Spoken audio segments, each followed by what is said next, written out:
Beep, beep, beep, beep, beep, beep, beep, beep, beep. All that's new and approved from the Jester. Hello. How are we? I need lunch. It's lunchtime. It's that kind of time. I need lunch. There's a cracking article that I want to point you in the direction of, which I disagree with on some levels, which, I'll talk about that. And it's an editorial in the Critic magazine. So I put the links in the doobies. It's from February, so it's this year, and I think you might find it interesting. And the headline is "Death by Degrees: The Dream of the University is Being Killed by Greed, Dogma and Bureaucracy." That's an interesting headline to begin with. So I saw it and thought, well, this looks good, doesn't it? So it asks a few questions, and there's some things I don't agree with. Let's have a quick run through the sort of stuff it's talking about. It's quite a long article, so I'm not going to do all of it. What is the point of the British university? ? Not long ago, this question would have been ridiculous. Universities allow the expert to instruct the gifted to the benefit of both the individual and society at large. This is my thinking as well. I'm with them.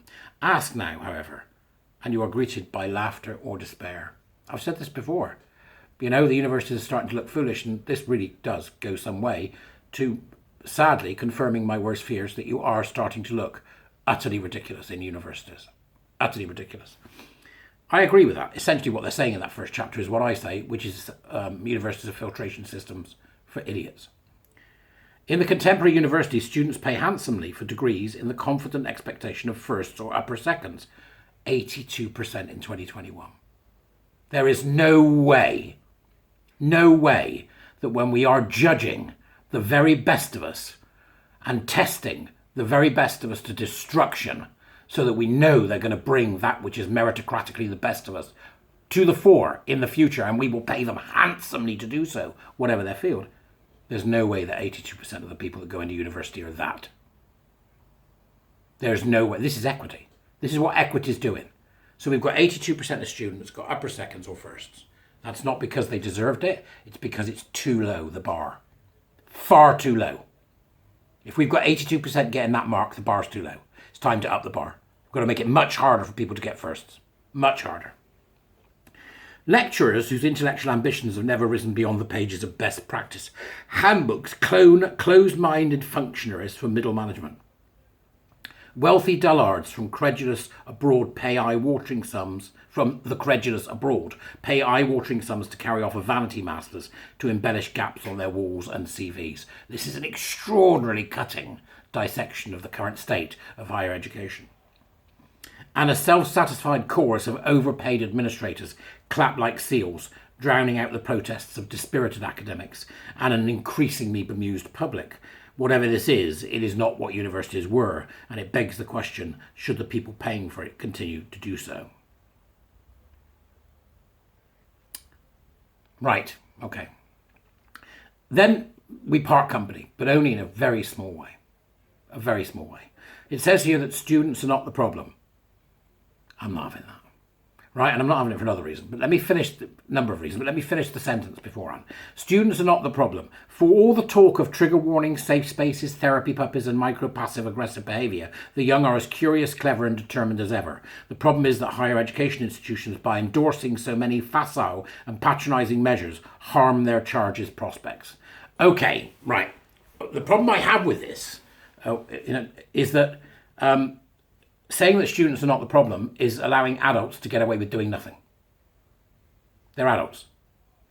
For all the screaming about, well, their minds aren't formed. And I don't care, right? Okay, we don't wait for people's legs to grow fully before they start walking. They're adults. They're 18, they're adults. That's it. They're 18, they are in the milieu. The fact that we've not prepared them to be in the milieu is not their fault. But they are now 18 and they have to take full responsibility, even for the defects of those of us that should have made things better for them. That's how they improve, right? So the students are the problem, whether you like it or not. The students are the problem. And they're a problem because they enter and they're cowed immediately by the few of them who are these noisy, critical social justice grievance gerbils, right? That's what they do. And they make their life a misery if they don't agree with them. They're bullies, okay? What the administration has done is failed to kick them off campus. That's what they've done. And not only that, they've done what I said in my video the other day. They've actually embraced it. Identify these grievance gerbils, identify those that wish to behave in such a way, identify those that wish to believe in this nonsense, and get them out, give them their money back and tell them to go. You wouldn't sit in a restaurant with somebody who constantly shat themselves whilst everybody else was trying to eat. You'd ask that person to go and give them their money back. Same thing here. You're the students, of these type of students that do this nonsense, are shitting in your university. Just get them out. Stop being so damned weak. No, we don't want your money, thanks, off you go. If, as everybody likes to think they are, the student is the customer, then this is a customer you don't want to be doing business with. Grow a pair. Get them out. Identify them and get them out. That's what you do. Then they can go away and grow up and come back a bit later, you know, when they've lost all their lunatic ideas. It goes on to say, take grade inflation, which is both undeniable and indefensible. This is not evidence for the steady improvement of universities. It's instead betrayal of the young by the old. It is, right? Okay, it's betrayal of the young. I've said this about, I've mentioned before about, we will look back on this with great shame and see a time when the young were screaming out for help and the old refused to do it. Comfortable as they were with their HE salaries. In their middle class suburbs. Let's not rock the boat, eh? Don't frighten the horses. We've seen this all before. The indolence of the comfortable upper middle classes and their absolute disgraceful refusal to take anything on. Weak, weak, weak as water. Lockdown, they say, enabled administrators, habitually cynical ideologues, to complete the ruin of universities when in-person examinations were paused, replaced by open book assessment and increased coursework, results unsurprisingly improved. We need to get back to a meritocratic public sector equality duty driven university system, and we need to do it quickly. And to do that, we are going to make sure this filtration system for idiots start working again. That way we can A, keep the idiots out in the first place, and B, when we find out they're idiots, get them out so they do not affect the most bright and the most able of us. This is what's very important to do now. So universities have normalised this now. It's all online. You know, there's all that stuff going on. This is a great article. I mean, have a read, right? It says here, academia is now the perfect place for the intellectually lazy, the arrogant and cowardly to pass their years as armchair activists. Brilliant. Brilliant. After all, there's no danger of blame landing at your feet. Your theories may be ridiculous, your research pointless, your teaching useless, but who's going to fire you when you support all the right causes?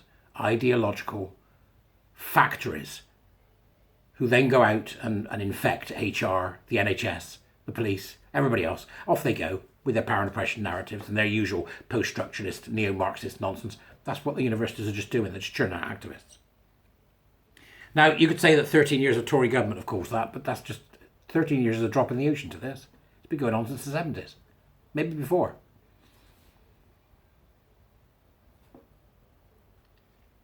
I was asked by somebody the other day, what the hell am I going to do? My daughter's about to go to university. I said, well, don't. Go work at McDonald's for 2 years. Go clean hotel rooms for 3 years. Go and do something other than go to university and wait till the universities sort themselves out, because they will. Because we're going to defund them. We're going to defund them. We're going to replace what's called the Haldane principle, and we're going to get rid of the power and oppression, equity-driven, grievance miners from the left who should have no place in our universities, where excellence is important. The only way we can possibly understand the 82% higher second and first degrees is that equity has got a much stronger grip on the universities than we thought. You have to flatten everything, see? You can't have anybody that stands out. That's the eventual move, and it's a slippery damn slope. But this is what we're seeing here. And it's one of the, as said in the critical article, this is one of the great rackets of modern academia. Apparently there's something called the Research Excellence Framework, which it says here. The significance of research is steadily scaled back. It's now at 60%. With the amorphous and intangible criteria of impact, now 25%, and research culture, now 15%. That's 35% of the framework of research excellence in universities is now infected. And you can drop this firmly at the feet of UKRI and Advance HE. UKRI being the funding body with £7.8 billion worth of funding a year, and Advance HE being a bunch of wibbling academics who think they know better than everybody else. And then all you have to wait then is for these companies to sign up for the race charter and Athena Swan and all the crap that comes with it.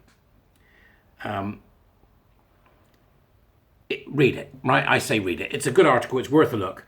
And I think the first thing we need to do is cull 50% of the universities. Got too many. And the next thing we need to do is to make sure that our apprenticeship programs are bright, shiny and accessible to business.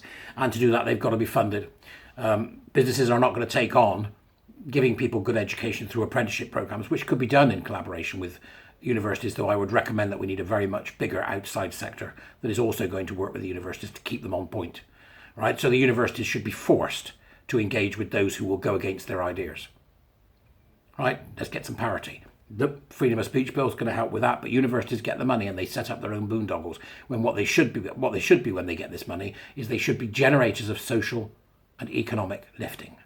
So it moves out, into formation of jobs in the local area. They do this to a great degree, but not while they're spending all this money on this crap like EDI and that rubbish. So, they mentioned decolonisation in here. They mentioned advanced HE. And it finishes by saying, listen close on campus and you'll hear academics chortle about those benighted days of enlightenment when our universities were devoted to the pursuit of truth and to educating people who saw intellectual and moral integrity. Well, let them scoff. That university mission wasn't for everyone, but that was the point. That was the price a grateful public judged worth paying. Unless our universities repair hard and fast, the average Briton, and many an impecunious student getting an even rawer deal, has a good reason to ask for their money back.